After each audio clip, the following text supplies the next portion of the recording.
안녕하세요. 유랑TV 증권부입니다. 4월 16일 목요일 증시 시황을 한번 살펴보도록 하겠습니다.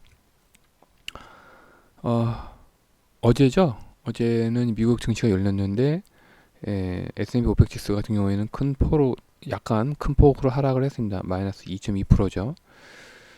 이제 미국에서 각종 지표가 나오고 있는데 좀 안 좋죠, 아무래도. 그다음에 은행의 이제 부진 실적. 아무래도 은행의 부재 실적이 좀 크죠. 아무래도 이제 증시에 영향을 많이 미치기 때문에. 그래서 다우존스 같은 경우에도 1.86% 하락을 했고요. S&P 500 지수 같은 경우도 마이너스 2% 하락을 했는데, 그 영향으로 우리나라도 좀 영향을 받을 줄 알았는데, 그래도 장 막판에 S&P 500 지수가, 야간 S&P 500 지수가 상승을 하면서 그 영향으로 코스피도 오늘 좀 강보합에 마감됐습니다. 장 초반에는 좀 하락을 했어요. 마이너스 1.5%로요. 근데 이제 외국인들의 투자 비용이 좀 적은 코스닥 같은 경우에는 오늘 좀 또 다시 2% 정도 큰 상승을 했습니다. 오늘 좀 걱정되는 게 오늘 좀 환율이 많이 좀 튀어 올랐어요. 한 11원 정도 올라가지고 1228원에 이제 상승 마감됐는데 제가 이 부분이 조금 걱정도 되지만 한편으로는 좀 당연한 현상이라고 좀 생각이 됩니다. 그 이유는 제가 밑에서 설명을 하겠습니다. 오늘 우리나라 코스피랑 코스닥 차트를 보시면 코스피는 좀 강보합에서 좀 차트를 유지하고 있고 코스닥은 오늘 또 60일선을 뚫었습니다. 너무 강력하죠.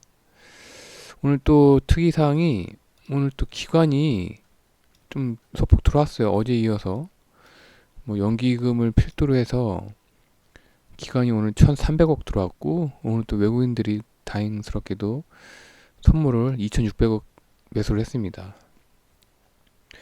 내일은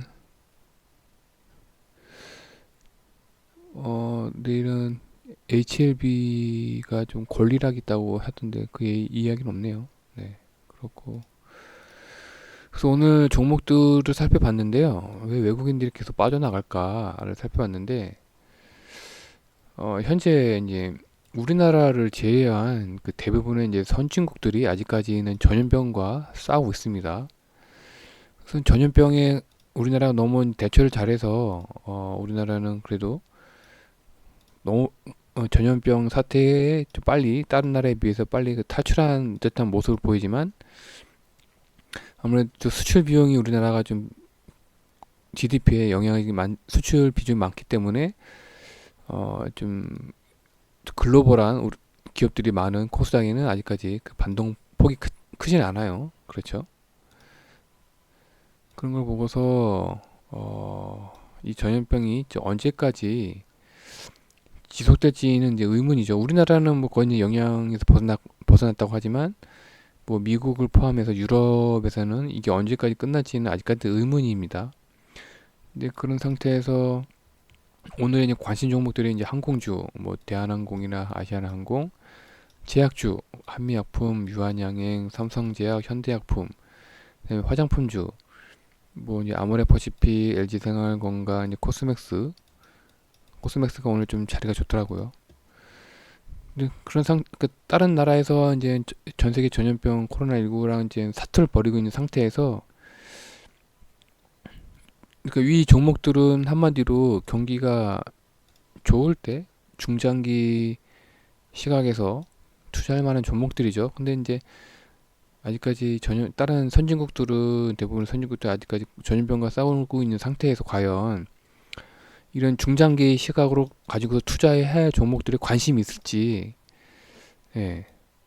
자기네 나라들 현재 앞으로 어떻게 될지 모르는 상태에서 과연 이런 종목에 관심을 가질지, 예, 그런 생각이 들더라고요. 그래서 우선 자기네 나라도 좀 위급한데 우선 돈을 빼가겠죠. 예. 잘 보시면 아시겠지만 이게 좀 어떤 당연한 건데 우리나라는 코로나19 사태에서 이제 거의 이제 억제하는 분위기라서 급반등을 했지만 다른 나라 같은 경우에는 우선 자기네들이 올해 이 코로나19가 사태가 지속될수록 경기가 점점 안 좋아진다는 걸 알잖아요. 그러니까 이 반등하는 찰나에 빨리 현금을 확보해서 자기네 이제 선진국도 자기네 나라의 유동성에 대비를 해야 되겠다는 생각이 들더라고요. 그러니까 뭐 외국인 입장에서는 아직까지 우리나라에 투자하는 것보다 우선 본인의 나라의 뭐 현금성 위기, 유동성 위기를 대응하는 차원에서, 예, 대응하는 차원에서 돈을 회수해 가는 게 좀 당연하다고 생각이 드네요. 그래서 이제 오늘도 환율이 오른 거라고 생각이 들어요. 예, 자기네 나라들이 좀 유동성 위기에 빠지는 걸 빨리 피하기 위해서는 우리나라에서 어느 정도 수익이 나고 있는 것들을 빨리 회수를 해야 되겠죠. 뭐 그런 일련의 사태가 있었잖아요. 뭐 예를 들어서 셀트리온, 그 블락딜도 있었고, 다음에 또 하나 한 군데 있었는데 갑자기 기억이 안 나네요. 그러니까 그렇게 이제 블락딜을 갑작스럽게 하는 이유도 이제 본인의 나라가 이제 유동성 위기에 빠질 수 있으니까 하루 먼저 빨리 달러를 회수해 가는 걸로 좀 생각이 되는데, 근데 그럴 때일수록 우리는 이제 이런 종목들 있잖아요. 이런 종목들을 생각을 해놓고 있어야 될 것 같아요.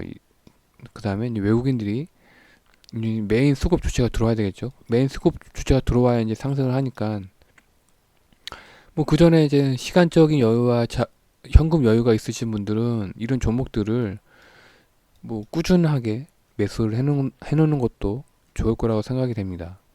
근데 저는 뭐 외국인 수급이 언제 들어올지 모르니까 우선 관심만 가지고 아직까지는 적극적으로 투자는 외국인들 수급이 들어오는 걸 확인하고서 그때부터 이제 분할 매수를 해도 늦지 않을 거라고 생각이 됩니다. 지금은 이렇게 미리 하루 빨리 투자를 해서 이제 점점 수익이 나고 있는 종목들은 계속 이제 수익을 극대화 시켜야 되겠죠. 예, 수익을 극대화 시키고 더 이상의 이제 외국인들이 더 이상 수급 들어오는 게 안 보이더라고요. 이런 종목들 이외에.